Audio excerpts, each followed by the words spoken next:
Hello everyone, আমরা এখন যাচ্ছি তোমার শিবনী মাস মেলায়।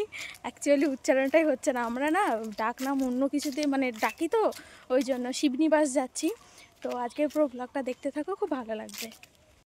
তারপর আমরা বাজারে গিয়ে কিছুক্ষণ বসেছিলাম গাড়ির জন্য। তো আমি এখানে ফোন ঘাঁটছিলাম আর বোন দাঁড়িয়েছিল।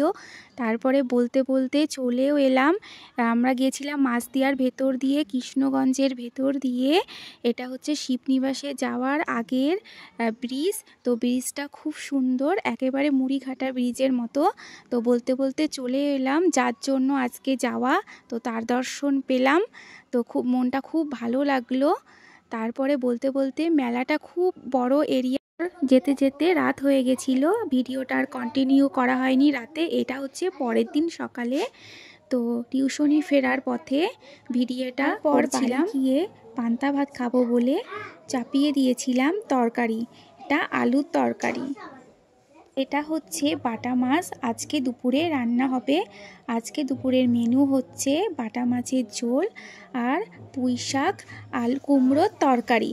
তো মাই রান্না করবে। মা আমাকে শুধু মাছটা ভাজার কথা বলল, তো আমি সেটাই করছিলাম, মাছ ভাজছিলাম। আর পাশে হচ্ছিল ভাত। তো তারপরে মাকে কেটে দিলাম পুঁই শাক আর কুমড়ো। তো কেমন লাগলো ব্লগটা অবশ্যই জানিও।